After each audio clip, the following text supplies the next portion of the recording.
Assalamualaikum warahmatullahi wabarakatuh. Hai teman-teman, di sini kami akan mempresentasikan mengenai hiperlipidemia.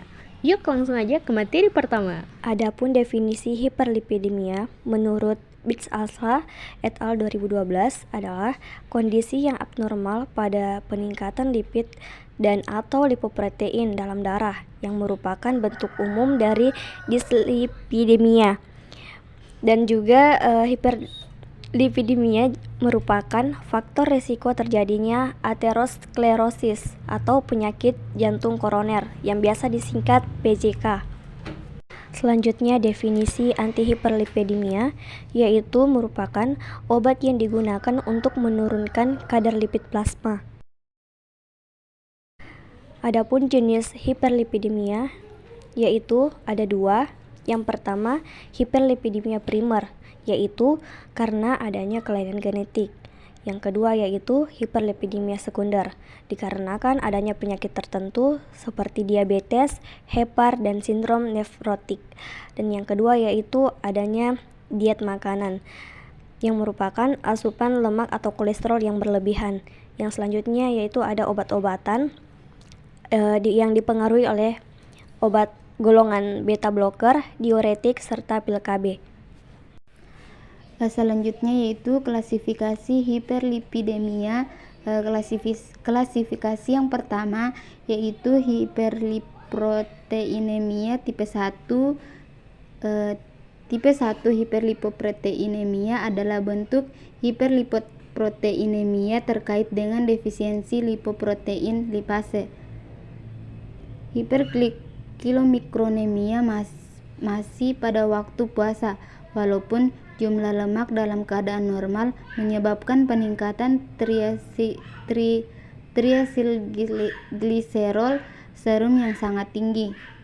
Selanjutnya hiperlipoproteinemia tipe 2. Hiperlipoproteinemia tipe 2 sejauh ini merupakan bentuk paling umum, adalah lebih diklasifikasikan menjadi tipe 2A dan 2B jenis, tergantung terutama pada apakah ada evalensi ditingkatkan trigliserida selain kolesterol LDL. Selanjutnya yaitu tipe 2A hiperkolesterolemia familial, peningkatan LDL dengan kadar FDL normal karena penghambatan dalam degradasi LDL, sehingga terdapat peningkatan kolesterol serum tetapi triacylglycerol normal.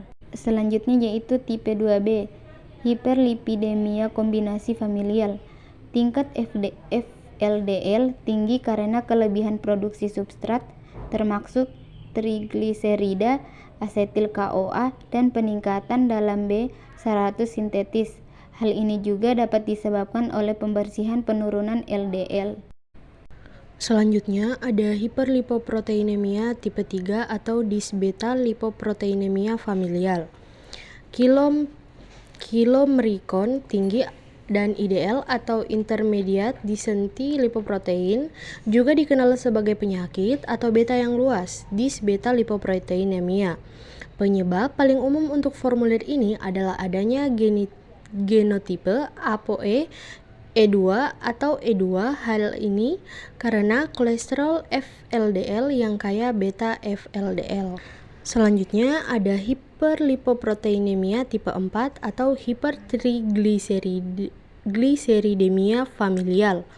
Trigliserida tinggi, hal ini juga dikenal sebagai hipertrigliseridemia atau murni hipertrigliseridemia. Menurut NCEP ATPII, definisi trigliserida tinggi yaitu lebih dari 200 mg/dl. Selanjutnya ada hiperlipoproteinemia tipe 5 atau hipertrigliseridemia campuran familial. Jenis ini sangat mirip dengan tipe 1, tetapi dengan FLDL yang tinggi di samping kilomrikon, kadar kolesterol dan trigliserol meningkat. Selanjutnya ada patofisiologi. ketika kolesterol, trigliserida, dan fosfolipid diangkut dalam aliran darah sebagai kompleks lipid dan protein yang dikenal sebagai lipoprotein, dapat meningkatkan kadar kolesterol total dan LDL atau low density lipoprotein, serta menurunkan kadar kolesterol HDL atau high density lipoprotein. Selanjutnya golongan obat. Yang pertama, niacin, asam nikotinat.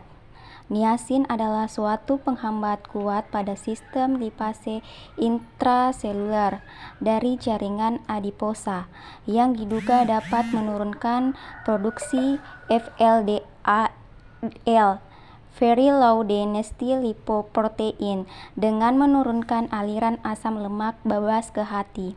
Yang kedua, filbrat, clovibrat, dan gemiprofloxacin merupakan derivat asam fibrat, mempunyai mekanisme kerja yang sama. Yang ketiga, resin peningkat asam empedu. Obat yang bekerja pada saluran cerna bekerja dengan cara mengikat asam empedu di usus dan meningkatkan pembuangan LDL dari aliran darah. Yang ketiga, kolesterol dan kolesteramine hanya bermanfaat pada hiperproteinemia yang melibatkan peningkatan LDL saja. Yang keempat, probukol. Yang pertama, obat antilipidemia yang memiliki sifat antioksidan dalam menghambat aterosklerosis. Yang kedua, obat ini tidak disukai karena justru menurunkan kadar HDL yang lebih besar daripada HDL. Yang kelima, inhibitor HMG CoA reduktase, antihiperlipidemia baru yang menghambat tahap pertama aktivitas enzim dalam sintesis kolesterol. Selanjutnya, interaksi antara obat niacin dan atorvastatin. Nah, di sini untuk interaksinya dari kedua obat tersebut yaitu meningkatkan katabolisme LDL dan menghambat sintesisnya sehingga menurunkan kadar kolesterol darah. Dan untuk jenis interaksi ini yaitu berupa farmakodinamik.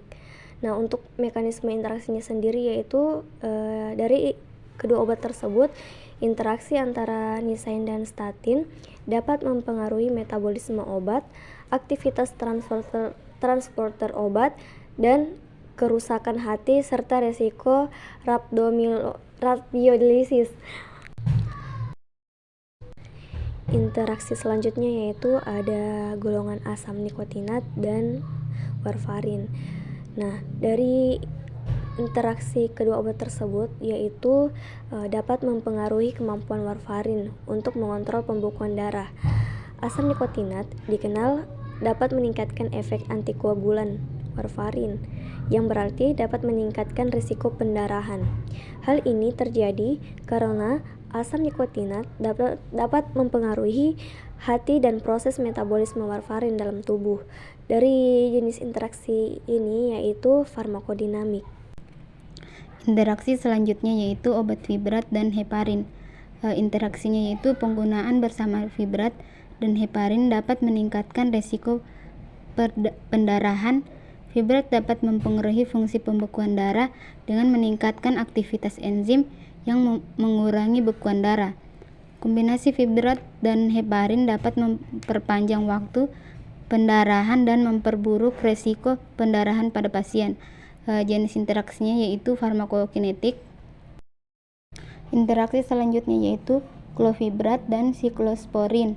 Interaksinya yaitu penggunaan siklosporin dan turunan asam fibrat secara bersamaan dapat meningkatkan resiko nefrotoksisitas fibrat, terutama dieliminasi oleh ginjal, dan peningkatan kadar kreatinin serum dan atau siklosporin dapat terjadi. Jenis interaksinya yaitu farmakodinamik. Baik, untuk interaksi selanjutnya ada obat lovastatin dan simetidin. interaksi yang terjadi yaitu pemberian bersamaan dengan inhibitor CYP450-3A4 dapat meningkatkan konsentrasi plasma inhibitor reduktase HMG-CoA yaitu statin yang dimetabolisme oleh isoenzim. Lovastatin dan simvastatin dapat rentan karena bioavailabilitas oralnya yang rendah. Tetapi yang lain seperti atorvastatin dan serivastatin juga dapat terpengaruh. Jenis interaksi yang terjadi yaitu farmakodinamik. Itulah tadi presentasi dari kelompok kami. Terima kasih. Wassalamualaikum warahmatullahi wabarakatuh. Audio Jungle.